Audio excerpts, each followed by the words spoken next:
Today we're talking about herbs to relieve stress. And this is one piece of the puzzle in my online course, The Present Mama.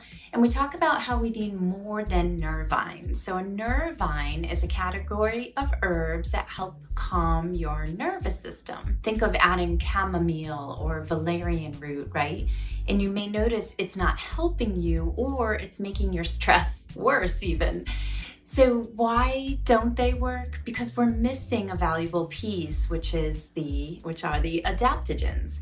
So you need adaptogens plus nervines to help really calm your nervous system and prevent burnout. Now there's different levels of nervines. So chamomile is the safest and calmest one. You can even give it to your baby the moment they're born. You can start with chamomile.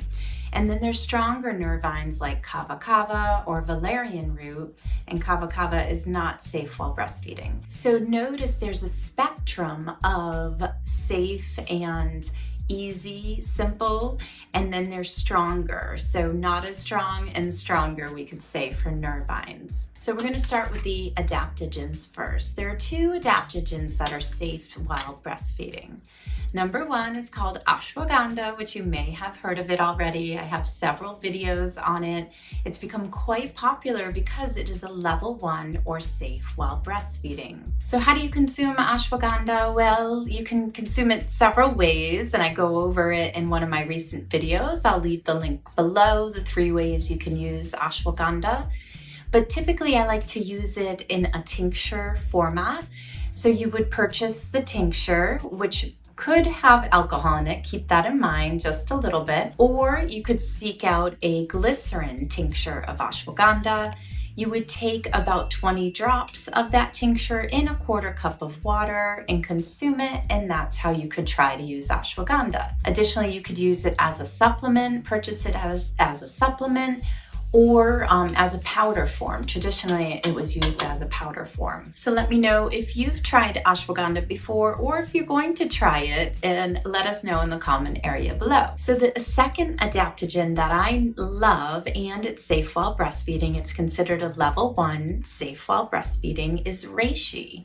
So if you feel like you get sick a lot, particularly if your cycle has returned, maybe you tend not to feel well the week before your period, reishi can really help boost your immunity and prevent illnesses.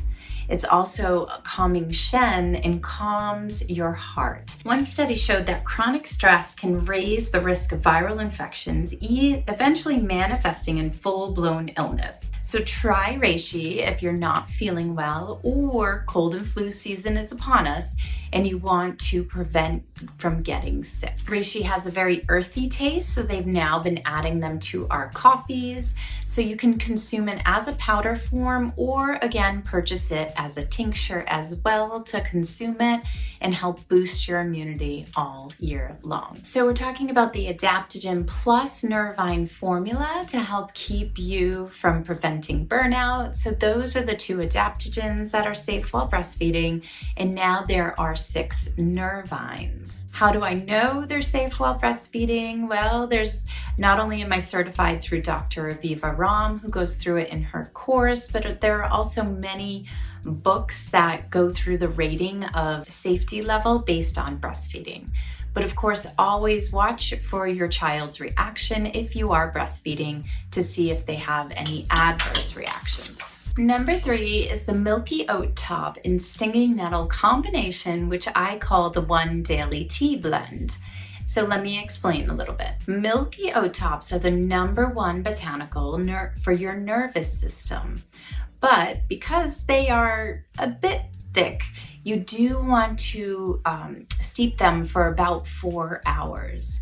So take a few teaspoons of the milky oat tops, cover it with boiling water, and let it steep for 4 hours to get the most medicinal benefit from the botanical. Now we combine this with stinging nettles, which is the number 1 antihistamine that we have. Both of them are safe while breastfeeding. Just be careful if you need to be gluten-free. If you have celiac disease, you may want to double check the oats before consuming them, the milky oat tops. So we're combining milky oat tops and stinging nettles for a long infusion, which means that they're covered in steeping for 4 to 8 hours.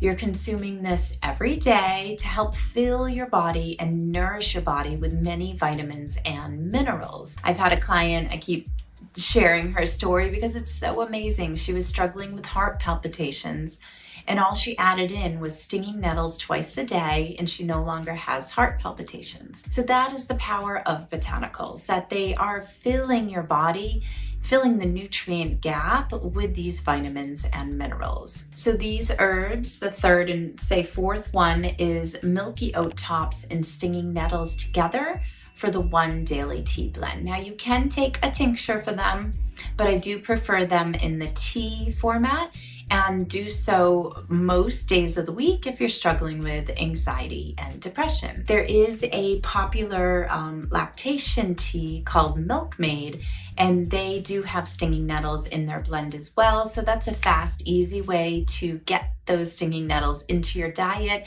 without having to purchase loose leaf teas. So you may want to look for that brand as well. Skullcap, I love Skullcap. So filled with calcium, potassium, magnesium, and zinc.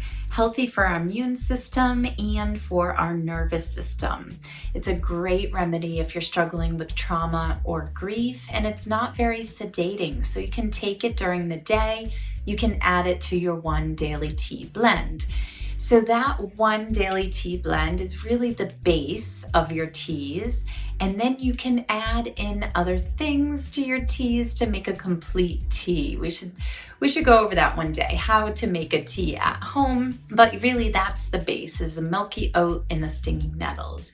Then when you're comfortable, you can add in the skull cap as well and drink that daily to keep your nervous system relaxed and prevent burnout. So number 6, lemon balm or Melissa officinalis.